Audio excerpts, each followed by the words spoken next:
We good? Cool, man. All right, so we're here at Lollapalooza before your set at Perry's at 3:30 today.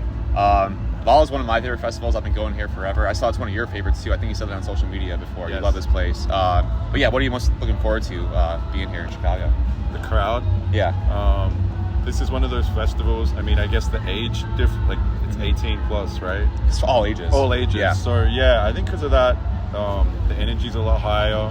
Mm-hmm. It's also cool to just be around sort of other music than just dance music all the time. For sure. Yeah, I think it's a good space. Yeah, I saw you last played here in 2017. Yeah. So like, how do you think your sound or your sets have changed since then? Like, how has your DJ sets evolved over that time? I think the sound now is a little more mature. Obviously with age.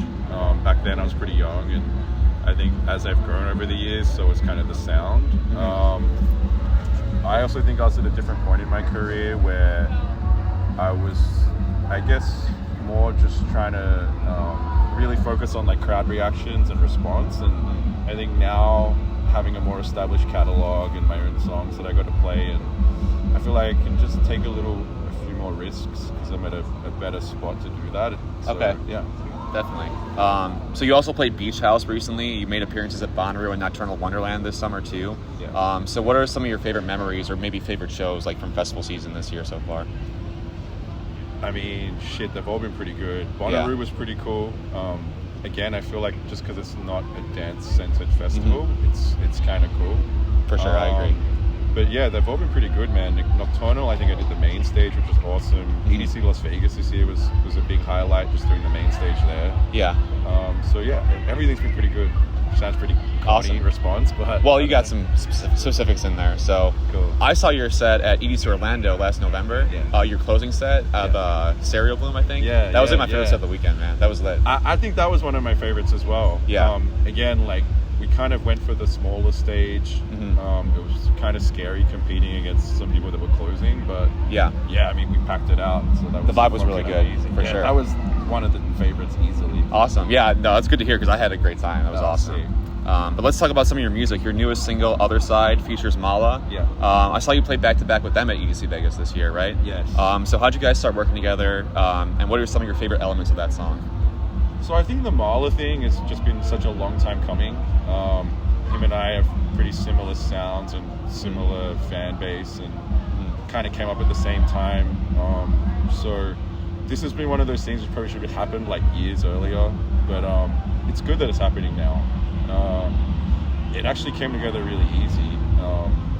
We'd always talked about doing collabs, but we never really sent each other like concrete ideas, and then we decided to do the back-to-back, and that's when we were like, okay, we should step up our collab efforts and like make a legit attempt at it. Cool. And we sent some ideas back and forth, and that's kind of where we landed on it, which I'm pretty happy with the track, and like I'm glad we got to like debut it during that set and like give people something like exclusive for that. So nice. What was that Kinetic Field? I didn't go to Vegas this year. Yeah, it was Kinetic Field. How do you like playing that stage?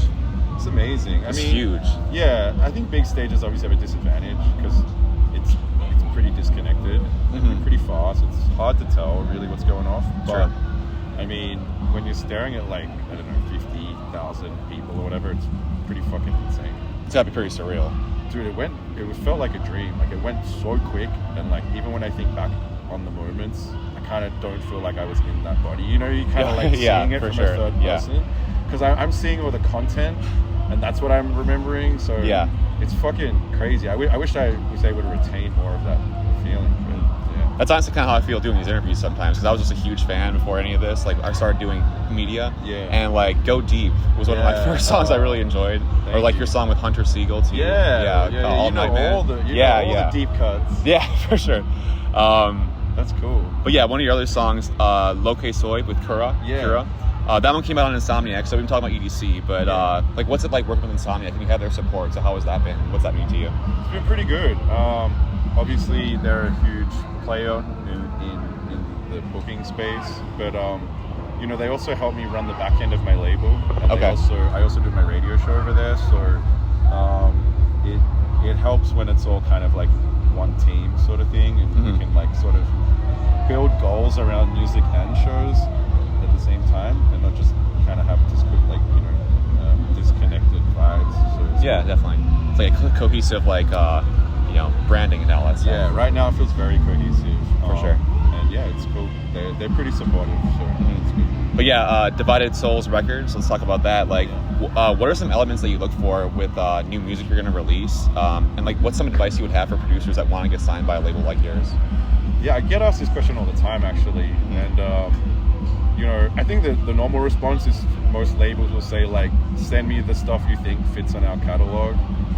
For me, it's a little different. Like, I really want to support everything we release. And it doesn't have to be a particular style, but I just gotta gravitate to it personally, where, like, I want to play it in my sets, and I want to demo it and test it out, give them feedback, and just feel excited about the stuff we're putting out. For sure. I think you can get lost in that a little when you're trying to just keep up with the schedule. But now we're like 50 releases deep, and like I kind of just want to slow it down a little and focus on the things I love.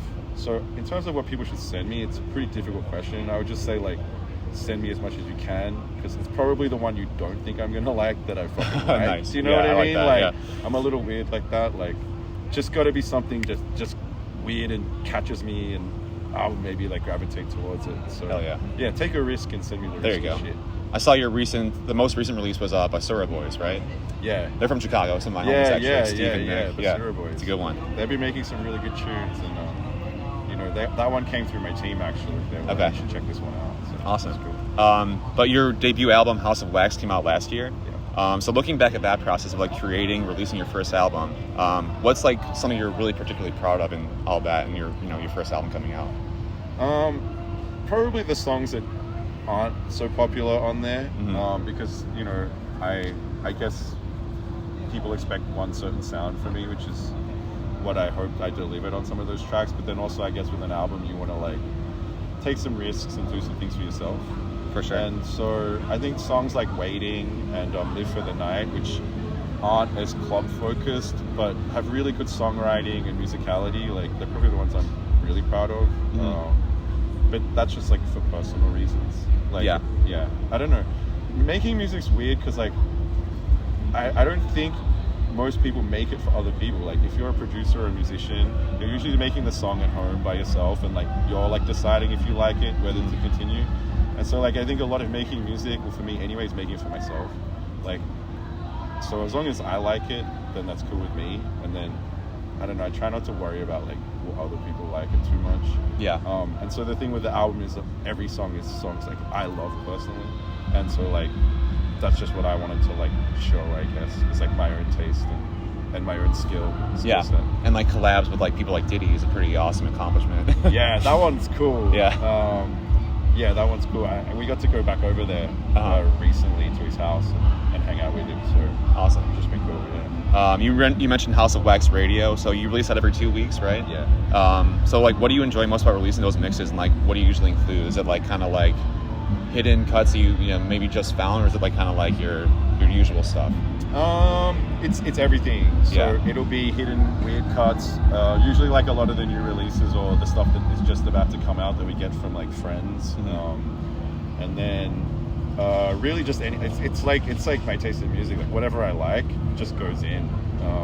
It could be like disco house, and it could be like heavy techno. For sure. I think what we want to do is just represent like a spectrum of dance music. Everyone's so like genre focused or singularly mind focused. It's like, I don't know, I don't think techno and deep house are that far apart, whereas for some people it's like a huge fucking barrier. So yeah, just try to include the best music regardless of genre. I feel like genres are kind of coming together. You hear a lot of different elements kind of all blending together nowadays, which I really like. I feel like they are. I just feel like it's kind of like platforms that keep the genre thing going, because I guess you need a way to like separate, like to find music easily. So I understand it. But, definitely. But short of that need, it's kind of dumb to just have genres. But I don't know. No, I agree. That's just my opinion. Yeah, I feel like things have just been like kind of going towards a direction where you hear techno and you hear tech house or deep house, like in a lot of people's sets. When they're combined together, it sounds good. Yeah, I agree. So you're born in Australia, now you're based in LA. Yeah. How do you think your heritage influences your music, and like what do you love most about the American scene being here? I think my heritage is like I'm Chinese, so I think the number one thing with my parents is like work super hard, Okay. Like put in like 100% effort, and 5 more minutes. It'll pan out. Thanks. So I guess what they taught me is work ethic. You know, in terms of music, I'm not really from a musical family, so like all of that like had to come from me. Hard work. Yeah, time, dedication. hard work. But you know, I just think it's really like hard work and just being a good person. And then like what I like about America is everyone is like has so much energy here. Like from the young kids to the middle-aged people, like the partying is everybody has a lot of energy, a lot of time to go out and go to festivals, and no one's afraid to like show it. If you go to Europe, everyone's very conservative, and like even if you play a big festival, maybe you won't see crowds go like super crazy like that, right? But here, even the small, you play a frat party, they're jumping up and down, hands in the air. Yeah. And so I like that. I mean, I like that there's a lot more cities than where I'm from and a lot more people. And so like tastes can be wider. I feel like in Australia, when something's big, everybody's into that. Whereas here, it's like you have a lot more people, so there's a lot more like you get a lot more styles can be popular at once. For sure. So it's good. So you're also playing a show at Concord Music Hall for an official after party tonight. It's up here. Yeah. But you tour a lot for festivals. You play a lot of shows like this too, you know, just on tour. So what are some ways that you stay healthy when you're on the road? Like, how do you survive all this? Like, do you have any like advice on that? Yeah. So I've really turned all that shit on in the last year, just because I was really starting to struggle. Okay. And now it's just like, I mean, we go to the gym every time we land, for instance. Really? So nice. as soon as we land now, first thing we do is go to the gym. Okay. Apart from that, just trying to eat better. So not trying to eat as much shit food on the road, which is very fucking difficult. I know people say it's difficult, but like when you really are looking, it gets really fucking difficult. So that, and then just like, I'm just trying to just make sure I have all my vitamins and minerals for and sure. shit. So like any kind of like supplements, you know, daily supplements basically. And daily supplements and exercise. Yeah, there you go. So what do you have planned for the rest of this year? Do you have any like new music releases or maybe events you're really looking forward to? We're about to drop a new song in 3 weeks, which I'm super fucking excited about this one. Haven't really felt this excited for a while about a single, which I know feels weird to say, but like, I don't know, obviously I love all the music I put out, like personally I'm proud of it, but this one I feel like something came together really well with the singer and the beat, and I'm excited for that. And then the rest of the year, we're about to start this US tour. It's like 25 dates. And some big shows, so like Shrine in LA, Knockdown Center in New York, Mission Ballroom in Denver. So hyper focused on making that experience really good right now. So just finalizing like stage setups, visuals, and then just dialing in sort of like moments in the set, which I feel pretty cool, like intro obviously, things like that. Gotcha. But right now it's just all fine tuning for this tour, because I just want this tour to like rock. Awesome.